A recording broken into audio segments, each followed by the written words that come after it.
sourcing those jobs to China, built up China and built their infrastructure to where they are, the powerhouse that they are today. Yeah, and that's why I don't want to outsource the jobs. I'm with you on that. I'm talking about with regards to you saying like they taking advantage of China almost, right?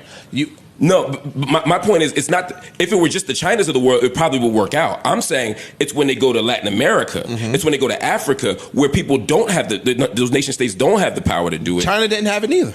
I'm hearing you, but what I'm saying is, at the end of the day, these corporations that are making the money here are doing it by not going to the Chinas, but by exploiting just like the early China. Anybody that they can exploit. Anybody they can exploit. And all I'm saying is we need more regulation on those companies so that people don't have to make. No one should make $1 an hour. No kid should be working in a factory. No kid should have to choose between school and eating. But you're saying that because you're from America, Mark. No, I'm saying that because I think that's you're saying that because you're from America, and that's our standard of living. No, that's everybody's standard. No, that's not in true. what country would it be okay for a kid to have to choose between going to school at 5 years old and working in a sneaker factory?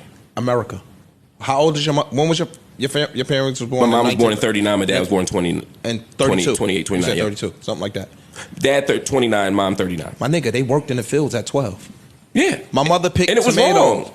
Yo, it was a sign of where they were in their development of that time. Today, we have the benefit of privilege where we can go look and say, Trey is never going to work in no fucking field picking tomatoes or picking cucumbers. Well, I don't think his parents should have worked there either. I think that was wrong. No, but that's where they were back then. Right, that's and what the sign of their. But in that moment, we would all say, this is immoral. And I'm saying, in this moment, this is immoral. Back then, they wouldn't. Yes, they did. No, they didn't. What do you think the civil rights movement was? Bro, niggas. They were literally saying this is immoral. It's 40 years later. It was not. All right, bro. Yo, that's just factually incorrect.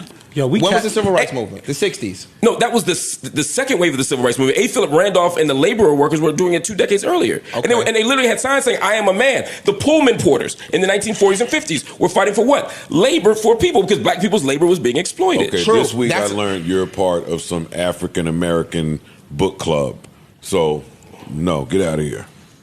Bro, let's get out. Morality is given to us. That's it in a nutshell. They're talking about Thurgood Marshall. He got us there, buddy.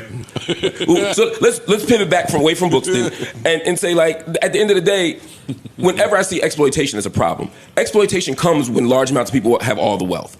In slavery, large amounts of people had all the wealth. It was slave owners. At any moment, bad shit happens when too many people have all the money. And that's all at the end of the day, that's all I'm saying. Yo, we capitalists up here. And Joe agrees with me. Joe just thinks my number is too low. We want all the bread, yo. Is that fair to say? Bro.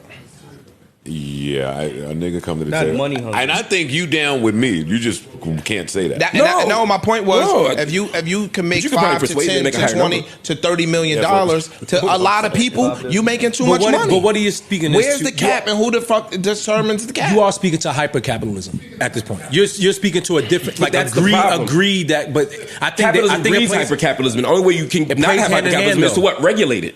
Regulation through taxing people. Through creating more social programs, creating a social state. That's the only way you can stop hypercapitalism. It's like saying, I'm going to smoke a little crack, or I'm going to do a little heroin. It don't go that way. Unless you intervene, it's going to get worse. It's bright as hell in here without these shades. That's why I don't pot without them no more. It's a whole new that world. should give you a headache.